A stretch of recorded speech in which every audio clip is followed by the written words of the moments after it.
Assalamualaikum warahmatullahi wabarakatuh. Saya perwakilan dari kelompok 2 akan memperkenalkan judul, anggota kelompok dan pokok pembahasan dari kelompok kami. Yang pertama, judul yaitu kompetensi inti dan strategi mencapai keunggulan bersaing. Adapun anggota kelompok kami yaitu Diva Amanda Fondora, Kania Priscila Putri, Tiara Salsabila Azima, Ardi, Joseph Picatomani, Robin Charbege Tua Sidauru, Muhammad Ramadan Aye, dan Erik Hasiolan Manalu. Serta adapun pokok pembahasan kami yaitu poin pertama, ketetapan menjelaskan tentang bisnis bertempat di rumah. Poin kedua, ketetapan menjelaskan tentang prinsip-prinsip etika dan perilaku bisnis. Poin ketiga, ketetapan menjelaskan tentang kriteria evaluasi untuk memulai bisnis baru. Dan yang terakhir, poin keempat, ketetapan menjelaskan tentang hal-hal yang perlu dalam kegiatan pemasaran. Selanjutnya akan dijelaskan oleh rekan-rekan saya. Ketepatan menjelaskan tentang bisnis bertempat di rumah. Nah, sebenarnya apa sih bisnis bertempat di rumah itu? Bisnis bertempat di rumah merupakan suatu jenis ide usaha yang dilakukan di lingkungan sekitar sang pemilik bisnis. Hal ini membuat sang pemilik bisnis tidak perlu lagi menyewa tempat lain untuk dijadikan sebagai lokasi bisnis. Dan juga tidak perlu memiliki properti tertentu. Bisnis rumahan dilakukan sesuai dengan keinginan sang pemilik bisnis. Meskipun dikatakan bahwa bisnis rumahan hanya dilakukan di rumah, namun ada orang yang pekerjaannya di luar rumah tapi masih bisa dikategorikan sebagai pebisnis dari usaha rumahan. Contohnya seperti pelatih atau trainer, pengemudi truk, dan juga dekorator interior. Semakin meningkatnya kreativitas dan inovasi dari bisnis rumahan membuat semakin banyak orang beralih dari pekerjaan kantor ke bisnis rumahan. Data statistik menunjukkan orang-orang yang menjalankan bisnis rumahan semakin banyak dibanding sebelumnya. Kelebihan dan kekurangan bisnis rumahan. Kelebihannya: 1. Jam kerja yang fleksibel. 2. Tidak perlu mengeluarkan uang untuk menyewakan tempat. 3. Dapat mengukur keperluan usaha dengan lebih mudah. 4. Dapat menggunakan ide yang kita miliki. Dan yang kelima, biaya operasionalnya yang lebih irit. Kekurangannya adalah lokasi yang sulit ditemukan oleh pelanggan. Dan kedua, kurang kontak dengan dunia luar.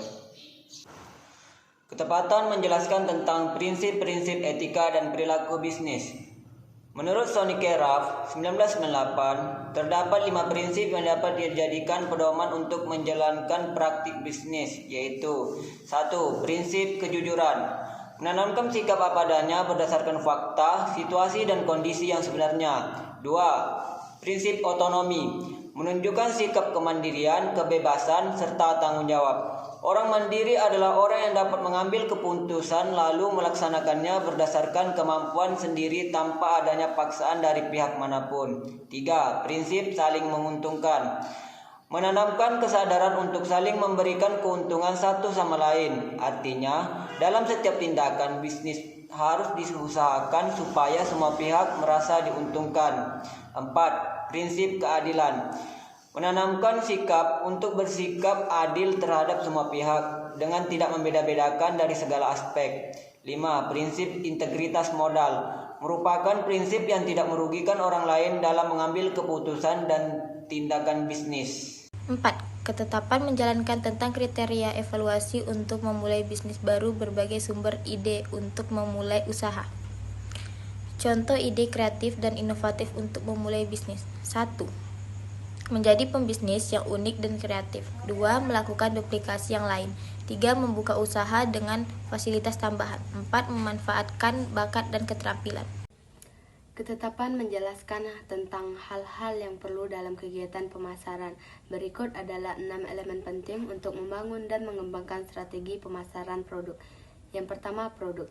Sebelum menyusun strategi, Anda perlu memastikan produk tersebut dibuat dengan mempertimbangkan target pelanggan dan apakah produk tersebut selaras dengan kebutuhan. Yang kedua, pelanggan. Sama seperti produk, Anda perlu fokus kepada elemen pelanggan atau calon pelanggan bisnis Anda dalam merencanakan strategi pemasaran. 3. Pesan. Anda perlu berkomunikasi dengan pelanggan Anda karena menurut beberapa hasil riset terkait pemasaran produk, 57% konsumen merasa percaya ketika mereka terhubung secara emosional dengan suatu brand. Lalu yang keempat yaitu tim pemasaran.